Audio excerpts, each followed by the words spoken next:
This is Zagana, Burma's most famous comedian and a folk hero to many. In this footage smuggled out of Burma, he's organising private aid for the Irrawaddy Delta, filling the void left by the regime. Last night his home was raided and he was arrested. His crime, trying to help the neglected victims of the cyclone. His operation had been reaching far-flung parts of the Delta, where desperate survivors, cut off from international aid, had been largely abandoned by the regime. Zagana's arrest fits a pattern of deliberate government obstruction of life-saving aid more than a month after the cyclone struck. Millions are still in desperate need. A handful of survivors have managed to escape, bringing with them shocking testimony of abuse by a government that had promised to help them. This is the main crossing point from Burma into Thailand, and people are prepared to do almost anything to get across.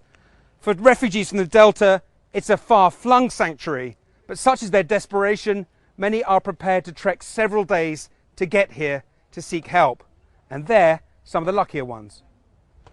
This couple and their young children travelled 4 days to get here from the devastated town of Bogale. They were forced to bribe soldiers to get past the gridlock of checkpoints. They told Channel 4 News they had to compete in a humiliating daily lucky draw just to get their hands on a single tin of food. This is aid by lottery. One day we got nothing, so we went to the authorities and demanded to get some food. Our children were crying. They said, "Today there's nothing. Just come back again tomorrow for the lucky draw." Tragically, they are some of the lucky few. Here at least they have food and a roof over their heads. It's all so different in her hometown. While searching Bogale for her missing parents, now presumed dead after their bodies were not recovered, she witnessed how children from devastated villages, lacking food and medicine, died in the unsanitary and overcrowded conditions. I couldn't find my parents, but I saw some children from the villages. On the first day they were alive, but when I returned again, they were already dead from starvation.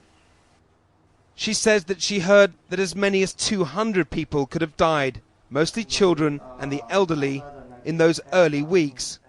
Their deaths that could have been prevented if real assistance had been provided. On the other side of Mesot, we met another man from the Bogale area, a businessman who is politically active. He too witnessed how the government deliberately blocked monks from delivering aid to the victims in his area. A road to the villages in our area that was being used by the monks to deliver aid was blocked when a government truck came and dumped a huge pile of rubbish. A group of us went to remove that rubbish so that the aid could still get to the villages. What the government did was a cruel act. He also confirmed reports that soldiers were stealing relief materials at gunpoint and that refugees were being forcibly relocated against their will. Refugees from destroyed villages came to Bogale to seek help, but the government forced them to move to a township outside the city. Some of them died on the way there when their boat sank. So others begged them not to be sent to that place, but they threatened them, saying, "We'll arrest you if you don't go." These first-hand testimonies challenge the now familiar picture that is presented over and over on Burma's surreal state television. Here was Mong A, the regime's commander-in-chief, on Wednesday, touring a small, sanitized pocket of the vast disaster zone. In this bizarre scene, the refugees line up to thank the regime for their benevolent assistance, their faces frozen in fear under the watchful eye of the fully armed guards accompanying the general on a fleeting visit. Refugees in Mesot told us many of these displays are a fiction, set up specially for the cameras. In these images, the camera captures a very different reality in the Bogale area. One of the people from Zagana's aid group assures these desperate children they will try to assist them all. These operations are an increasingly critical lifeline.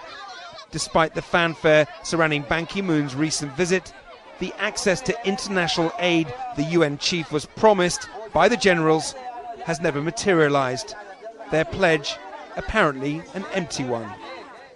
Today, Amnesty International released a damning report documenting how the regime, also known as the SPDC, has forcibly displaced refugees and misused aid.